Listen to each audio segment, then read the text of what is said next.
नमस्कार, आप देख रहे हैं एचएनएन न्यूज। मैं हूं आपके साथ उन्नति भटनागर। बुलेटिन की शुरुआत करेंगे बड़ी खबर के साथ, जहां लखनऊ में सीएम योगी ने ये बड़ी खबर मिल रही है जहां सीएम योगी की ओर से बैठक की गई है, कई अहम मुद्दों पर चर्चा हुई है। तो ये बड़ी खबर आपको बता रहे, डिप्टी सीएम ब्रजेश पाठक इस बैठक में मौजूद रहे हैं। ये बड़ी खबर जहां सीएम योगी की अधिकारियों के साथ बैठक, तो कई अहम मुद्दों पर चर्चा इस बैठक में हुई है। तो देखिए, deputy CM Brajesh Pathak, cabinet मंत्री नंदगोपाल नंदी भी इस बैठक में मौजूद रहे हैं और इस बैठक में सीएम डैशबोर्ड समेत कई अहम मुद्दों पर चर्चा की गई है। तो ये बड़ी खबर आपको बता रहे हैं। देखिए, अधिकारियों के साथ सीएम योगी आदित्यनाथ की ये बैठक, जिसमें कई अहम मुद्दों को लेकर चर्चा की गई है। डिप्टी सीएम ब्रजेश पाठक भी इस बैठक का हिस्सा रहे हैं। बैठक से जुड़ी तस्वीरें हम आपको दिखा रहे हैं और अधिकारियों के साथ ये बैठक हुई है। कौन कौन से वो अहम मुद्दे हैं, इसकी भी जानकारी आपको देंगे। लेकिन क्योंकि डिप्टी सीएम ब्रजेश पाठक भी इस बैठक में मौजूद रहे और कुल मिलाकर विस्तृत चर्चा इस बैठक में की गई है। कई महत्वपूर्ण मुद्दे बताए जा रहे हैं, चर्चा के विषय इस बैठक के लिए रहे हैं। तो देखिए, तस्वीरें लगातार बैठक से जुड़ी हुई आपको दिखा रहे हैं। तो देखिए, सीएम योगी आदित्यनाथ की अधिकारियों के साथ ये बैठक और इस बैठक में कौन कौन से वो अहम मुद्दे रहे हैं, चलिए जानकारी लेते हैं। हमारे संवाददाता पुनीत मोहन हमारे साथ जुड़ गए हैं। पुनीत, क्या कुछ जानकारी मिल रही है? बैठक हुई है अधिकारियों के साथ, क्या एजेंडा इस बैठक का? देखिए, आज सीएम योगी आदित्यनाथ ने लाल बहादुर शास्त्री भवन यानी कि एनेक्सी में कई विभागों की समीक्षा बैठक करके विभागों की प्रोग्रेस रिपोर्ट देखी है। ऐसे में जो विभाग के मंत्री थे, राज्य मंत्री थे, प्रमुख सचिव थे और जो अन्य अधिकारी थे, उनको भी मौजूद रहने के लिए, मीटिंग से 15 मिनट पहले मौजूद रहने के लिए आदेश पहले ही दिया जा चुका था। मुख्यमंत्री ने समीक्षा बैठक करते हुए विभागों को आदेशित किया है कि अपने कामों की जो प्रगति है उसको और तीव्र करें, जो काम पेंडिंग चल रहे हैं उनको जल्दी से जल्दी निपटाएं। सत्रकालीन सत्र शुरू होने वाला है और ऐसे में योगी सरकार अनुपूरक बजट लेकर के आ रही है। बैठक इसलिए भी महत्वपूर्ण हो जाती है क्योंकि कुछ विभाग ऐसे हैं जिनमें बजट कम हो गया है या फिर बजट एंड होने की कगार पर है। ऐसे में विकास कार्य रुकने ना पाए, इसलिए उन विभागों को बजट भी अलॉट करना था, प्रोग्रेस रिपोर्ट भी देखनी थी, अधिकारी किस तरीके से काम कर रहे हैं ये भी देखना था। साथ ही ये भी देखना था कि योगी सरकार द्वारा जो योजनाएं चलाई जा रही हैं, विभागों को जो फंड देती है सरकार तमाम तरीके की योजनाओं के तहत, वो योजनाएं आम जन तक पहुंच रही हैं या नहीं। प्रेजेंटेशन के रूप में यहां पर कई अधिकारियों ने जो प्रोग्रेस रिपोर्ट थी वो प्रस्तुत करी, अपने प्रेजेंटेशन प्रस्तुत करी है। कई ऐसे प्रस्तावित विभाग के कार्य थे जिनकी प्रेजेंटेशन खुद मुख्यमंत्री ने देखी है। जिन्होंने कार्य अच्छा किया था उनको सराहा है, लेकिन जिन्होंने लापरवाही करी है कहीं ना कहीं मुख्यमंत्री नाराज भी हुए हैं। जी बिल्कुल। और सीएम डैशबोर्ड से जुड़े कौन कौन से विषयों पर चर्चा?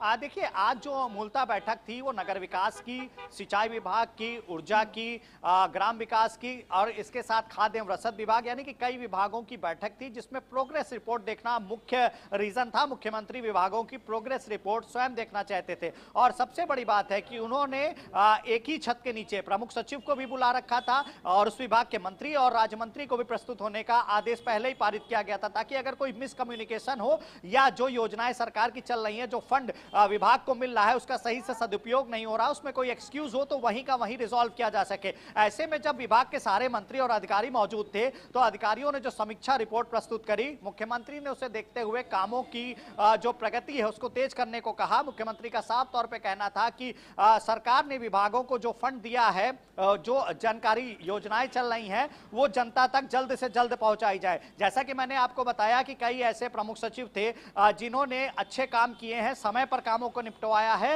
उनकी तारीफ भी हुई है, लेकिन कई ऐसे अधिकारी हैं जिनसे मुख्यमंत्री थोड़ा नाराज भी हुए हैं क्योंकि काम में डिले हुआ है। फिलहाल जब बैठक के बाहर डिप्टी सीएम निकले, स्वतंत्र देव सिंह जल शक्ति मंत्री निकले, तो उन्होंने साफ तौर पे कहा कि यूपी को 1 ट्रिलियन इकोनॉमी बनाना है। मुख्यमंत्री की समीक्षा बैठक से अब हमारे विभाग के कार्यों में और तेजी आएगी। एक बात देखिए साफ है कि मुख्यमंत्री सीधे तौर पर एक्शन मूड में नजर आ रहे हैं। और खुद इस बात को जानना चाहते हैं कि विभागों को जो फंड दिया जा रहा है उसका सही से सदुपयोग हो रहा है नहीं, या फिर सीधे तौर पर जो जन कल्याणकारी योजनाएं चल रही हैं वो पायदान पर अंतिम पंक्ति में बैठे व्यक्ति तक पहुंच रही हैं या नहीं, ये मुख्यमंत्री स्वयं जानना चाहते थे। इसीलिए उन्होंने आज विभाग के मंत्रियों को, अधिकारियों को एनेक्सी भवन में एकत्रित किया था, समीक्षा बैठक करके विभाग का हालचाल जाना। जी और बिल्कुल देखिए, सत्र से पहले ये सुनिश्चित करते हुए भी कुल मिलाकर सीएम योगी आदित्यनाथ नजर आए हैं कि विभाग किस तरीके से काम कर रहे हैं। बड़ा संदेश कि काम करने वालों को ही आगे सराहा जाएगा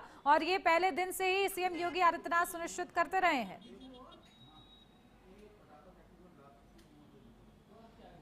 देखिए, सीधे तौर पर CM Yogi Adityanath world trillion economy को बनाना चाहते हैं यूपी को, और ऐसे में विकास कार्यों को देखते हुए लगातार समय समय पर विभागों को बजट भी दिया जाता है। विभाग उन बजट का सदुपयोग कर रहे हैं। जिस काम की प्रोग्रेस रिपोर्ट कुछ वक्त पहले अधिकारियों ने मुख्यमंत्री को प्रस्तुत करी थी, वो काम कहां तक पहुंचा था, मुख्यमंत्री स्वयं इस बात को देखना चाहते थे। नगर विकास, जल शक्ति मंत्रालय या ऊर्जा विभाग, इन विभागों को जो फंड अलॉट किया गया है, कई ऐसे काम थे, प्रोग्रेस के काम थे जो काफी समय से पेंडिंग चल रहे थे, उनको समय से निपटाया गया है या नहीं निपटाया गया। मुख्यमंत्री इस बात की समीक्षा बैठक में इस बात की पूरी जानकारी करना चाहते थे। देखिए, सीधे तौर पर मुख्यमंत्री 2027 से पहले जनता से किए हुए जो वादे हैं उनको पूरा करने के लिए पूरी तरीके से अग्रसर हैं और अब विभागों की समीक्षा बैठक कर रहे हैं ताकि कागजों में मौसम गुलाबी ना रहे। अधिकारी उनके सामने केवल वाहवाही बटोरने के लिए ऐसे डाटा ना प्रस्तुत करें जो वास्तविकता में जमीन पे हो ही ना। इसके लिए उन्होंने सीधे तौर पर जो मंत्री हैं, जो राज्य मंत्री हैं, उनको भी एकत्र किया था,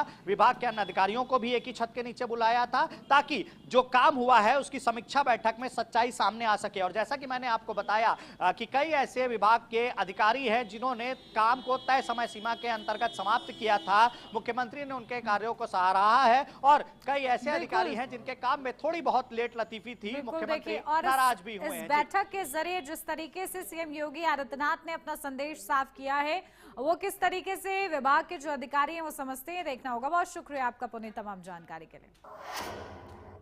और अब बढ़ेंगे आगे। कोतवाली थाना इलाके के जिला पंचायत रोड पर हुए बवाल मामले में मौलाना तौकीर रजा समेत 90 लोगों के खिलाफ कोर्ट में चार्जशीट दाखिल कर दी गई है। आपको बता दें कि 26 सितंबर को इस्लामिया ग्राउंड में भीड़ बुलाए जाने के बाद जिला पंचायत गेट के सामने पुलिस पर पथराव हुआ था, जिसके बाद पुलिस को लाठी चार्ज करना पड़ा था। उपद्रवियों ने पुलिस के हथियार, वायरलेस सेट और एंटी राइट गन भी छीन ली थी। इस मामले में कुल 12 मुकदमे दर्ज हुए थे। अब तक 87 लोगों की गिरफ्तारी हो चुकी है।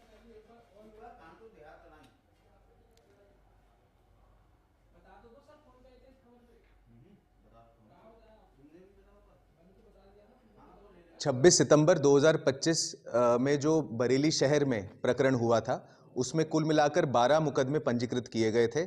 उन 12 मुकदमों में से आज की डेट में कुल मिलाकर 7 मुकदमों में चार्जशीट फाइल की जा चुकी है।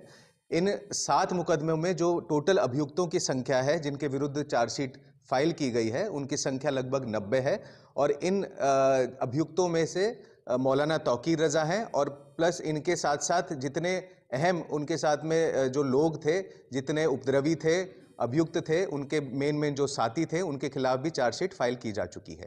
ये जो पूरा प्रकरण है इसमें 100 से अधिक लोगों को अकाउंट फॉर किया गया है, जिसके अंदर गिरफ्तारियां भी हैं और जिन जिन मुकदमों में नोटिस दिए जाने थे वो नोटिस भी दिए जा चुके हैं। और कुल मिलाकर इसमें देखा जाए तो 100 से अधिक इसमें जो अभियुक्त थे, उपद्रवी थे, उनको अकाउंट फॉर अभी तक किया जा चुका है। बाकी भी जितने अभियुक्त हैं उनके ऊपर भी जल्द ही कार्रवाई सुनिश्चित की जाएगी। चलिए इसी पर ज्यादा अपडेट ले लेते हैं। हमारे संवाददाता दीपक कुमार हमारे साथ जुड़ गए। दीपक, क्या कुछ जानकारी मिल रही है? देखिए, इस पूरे मामले में 87 लोगों को अब तक गिरफ्तार किया जा चुका है, और क्या कुछ अपडेट? देखिए उन्नति, मैं आपको बता दूं, तौकीर रजा है, इसमें 26 सितंबर को बरेली में दंगा भड़काने की कोशिश करी थी, जिस पर 12 मुकदमे दर्ज किए गए, जिसमें अभी फिलहाल 4 केसों पर चार्जशीट कोर्ट में दाखिल की गई है। और जो ये मौलाना तौकीर रजा था, इसने दंगा करने की कोशिश की। इसके साथियों ने बरेली पुलिस के साथ में बदतमीजी की, उनके हथियार छीनने की कोशिश करी और उनसे लगातार बदतमीजी करी, जिसको लेकर मौलाना को पुलिस ने बाद में गिरफ्तार कर लिया और मौलाना पर लगभग 12 मुकदमे पंजीकृत कराए गए, जिसमें आज आज बता दूं बरेली में से 7 केसों में से चार्जशीट कोर्ट को दाखिल की गई। मौलाना समेत लगभग 90 लोगों को खिलाफ चार्जशीट दाखिल की गई। जी उन्नति। बिल्कुल, देखिए मौलाना तौकीर रजा की तो मुश्किलें बड़ी हैं क्योंकि चार्जशीट में उनका नाम है और मुख्य आरोपी की भूमिका में। जी उन्नति मुख्य आरोपी इसमें मौलाना तौकीर रजा था, जिसके भड़काऊ बयान पर भीड़ उत्साहित हो गई। भीड़ ने पुलिस के साथ पथराव किया। पुलिस ने वो मुठभेड़ करने की कोशिश करी और फिर जवाब में पुलिस ने भी इन पर आंसू गैस के गोले दागे और मगर मौलाना के बावजूद भी एक बंद कमरे में जाकर एक प्रेस कॉन्फ्रेंस करता है, एक माफी का एक वीडियो जारी करता है जिसमें कहता है जिन पे पुलिस ने जिनसे मारपीट की या पुलिस ने जो आंसू गोले दागे उन लोगों को उसने कहा कि उन्होंने अच्छा काम किया है जो उसके गंभीर है, यानी कहा था फिर इससे हिंसा भड़काने की कोशिश की, फिर पुलिस ने इसको गिरफ्तार कर लिया। जी ठीक है, बहुत शुक्रिया दीपक आपका तमाम जानकारी के लिए। यार रुक रहे हैं छोटे से ब्रेक के लिए, जल्द हाजिर होते हैं।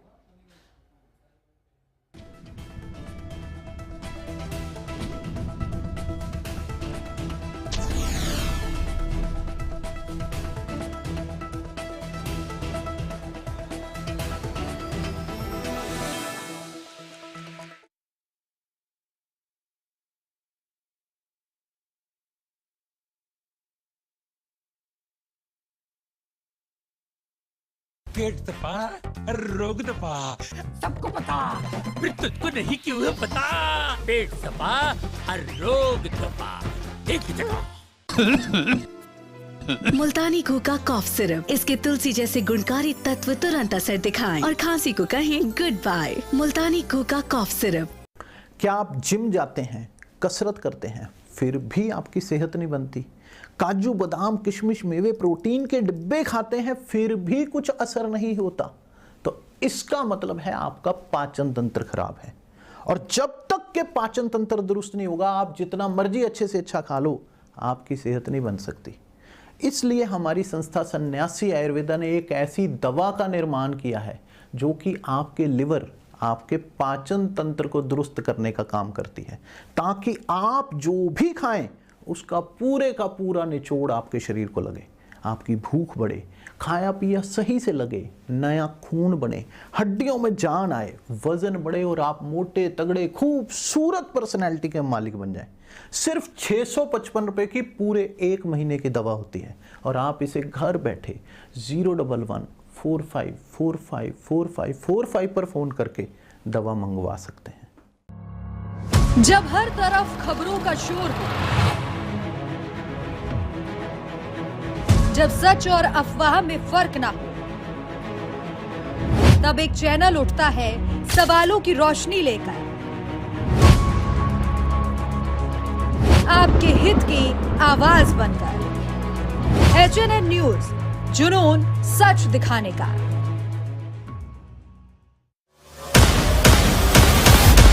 देश का दिल, राजनीति का केंद्र और खबरों का सबसे बड़ा मैदान। कानून व्यवस्था हो या चुनावी हलचल, सरकारी फैसले हो या शहरों का बदलाव, पूर्वांचल से लेकर पश्चिम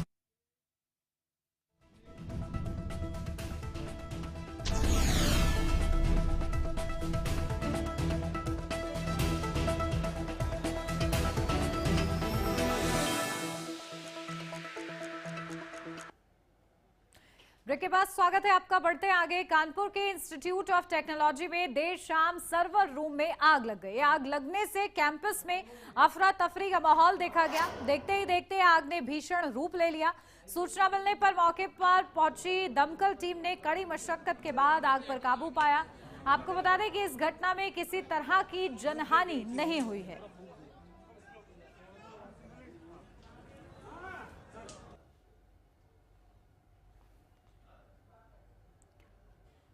तो देखिए, इंस्टीट्यूट के सर्वर रूम में भीषण आग लगी है। ये तस्वीरें आपको दिखा रहे हैं। हालांकि राहत की बात यह है कि कोई जनहानि इस पूरे मामले में सामने नहीं आई है। तो कड़ी मशक्कत के बाद आग पर काबू पाया जा सका है। आग भीषण लगी थी। तस्वीरों को देखकर ही अंदाजा लगाया जा सकता है कि विकराल रूप आग ने धारण किया है।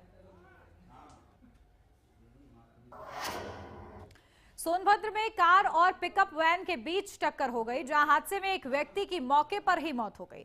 सूचना मिलते ही पुलिस मौके पर पहुंची और शव को कब्जे में लेकर पोस्टमार्टम के लिए जिला अस्पताल भेज दिया गया। पुलिस ने दोनों दुर्घटनाग्रस्त वाहनों को अपने कब्जे में लेकर आगे की जांच शुरू कर दी है।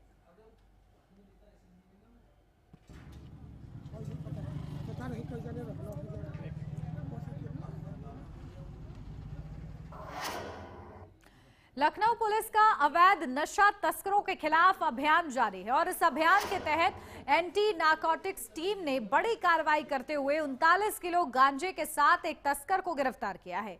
पुलिस ने गिरफ्तार आरोपियों से पूछताछ कर आगे की कार्रवाई शुरू कर दी है।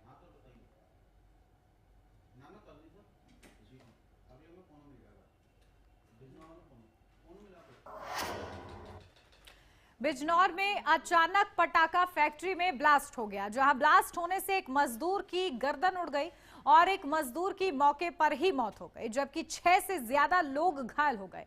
पुलिस घटना की जांच कर रही है। तो देखिए, पटाखा फैक्ट्री में अचानक ब्लास्ट हुआ और ब्लास्ट में एक मजदूर की मौत का ये पूरा मामला सामने आया है। बताया जा रहा है कि 6 से ज्यादा लोग घायल हो गए हैं। जांच में पुलिस टीम जुटी हुई है। तो देखिए, ब्लास्ट हुआ है पटाखा फैक्ट्री में। ये ब्लास्ट का मामला सामने आया है। एक की मौत हो गई है और 6 लोग घायल बताए जा रहे हैं और अब जांच के लिए टीम मौके पर पहुंची है। ब्लास्ट में बताया जा रहा है कि एक मजदूर की मौत हो गई है। तो पुलिस ने मामले की जांच शुरू कर दी है कि आखिर कहां लापरवाही हुई है जिसके चलते ये बड़ा ब्लास्ट हुआ है। तो ब्लास्ट में एक मजदूर की मौत हुई है। तो पुलिस पूरे मामले की छानबीन में जुटी हुई है और ब्लास्ट के बाद की जो स्थिति है वो ग्राउंड जीरो पर हम आपको दिखा रहे हैं। किस तरीके से अफरा तफरी का माहौल वहां पर देखा गया और ब्लास्ट के बाद नुकसान भी हुआ है। तो देखिए, तस्वीरें आपके सामने हैं जहां पुलिस ने इस पूरे मामले की जांच शुरू कर दी है। इस पर तत्काल स्थलीय निरीक्षण किया गया है। जो पटाखा फैक्ट्री है ये लाइसेंस्ड है और 2029 तक इसका लाइसेंस वैलिड है, जो अभी तक पता चला है। अभी इसमें फॉरेस्ट फायर सर्विस की टीम और फील्ड यूनिट की टीम को तत्काल मौके पर बुलवाया गया है। यदि इसमें किसी प्रकार का जो है कोई वायलेशन पाया जाता है तो उस संबंध में तत्काल जो है लाइसेंस निरस्तीकरण की और अभियोग पंजीकरण की इसमें जो है कार्रवाई की जाएगी। इस संबंध में जो है मेरे द्वारा तत्काल मौके पर निरीक्षण किया गया है। जो अग्रिम विधिक कार्रवाई है वो की जा रही है। सर, कितने लोग घायल हैं? एक व्यक्ति की मृत्यु की इसमें खबर है और उनके शव को तत्काल पोस्टमार्टम के लिए भिजवाया गया है। उनके परिजनों से वार्ता की जा रही है। गौरव त्यागी हमारे संवाददाता इस खबर पर हमारे साथ जुड़ गए हैं। गौरव, क्या कुछ जानकारी मिल रही है? ब्लास्ट की वजह क्या सामने आई है? देखिए, आपको बता दूं, जिस तरह से थाना नजाबाद क्षेत्र के गांव जलालाबाद का ये मामला है, जहां एक फैक्ट्री है, पटाखों की फैक्ट्री है, वहां पर उस वक्त हड़कंप है जब एक ब्लास्ट यहाँ पर हो जाता है। उसके बाद जो आधा दर्जन मजदूर हैं वो घायल हो जाता है। उसी में ही एक जो व्यक्ति है उसकी मौत हो जाती है। उसी के बाद यहाँ पर प्रशासन पूरा लगा हुआ है और उसी के बाद जो पुलिस अधीक्षक हैं अभिषेक, जहां वो अपनी टीम के साथ वहां पहुंचे हैं, उन्होंने जानकारी ली है और उसी के बाद ये देखा जा रहा है कि क्या इसकी समय अवधि है या नहीं है, उसी को लेकर प्रमुखता से जांच की जा रही है। अभी कुछ दिन पूर्व ही नेहटोर क्षेत्र में भी ये पटाखा फैक्ट्री में बम ब्लास्ट हुआ था जिसमें कई लोग घायल हुए थे। उसी को लेकर जहां नेहटोर में भी वो जो फैक्ट्री है पटाखा फैक्ट्री, उसमें भी सील लगा दी गई है। अभी प्रशासन पूरी तरह उसकी जांच कर रहा है। जांच करने के बाद में ही पता चल पाएगा कि कब तक इसकी अवधि है और किस तरह से उस पर शॉर्ट सर्किट हुआ, कैसे हुआ, वो अभी पूरी तरह जांच चल रही है। जी बिल्कुल गौरव, 6 लोग घायल बताए जा रहे हैं, घायलों की क्या अपडेट? देखिए, बात की जाए तो घायल अभी उनका उपचार चल रहा है। उसी के बाद उनका उपचार चल रहा है। उसी के दौरान एक जो व्यक्ति है उसकी मौत हो जाती है, जहां पुलिस ने उसके पोस्टमार्टम के लिए जो शव है वो भेज दिया है और पुलिस पूरे मामले की जांच पड़ताल में जुट गई है। जी ठीक है गौरव, बहुत शुक्रिया आपका तमाम जानकारी के लिए। और इसी के साथ इस बुलेटिन में बस इतना ही। खबरों का सिलसिला आगे भी जारी रहेगा। आप बने रहिए HNN न्यूज के साथ।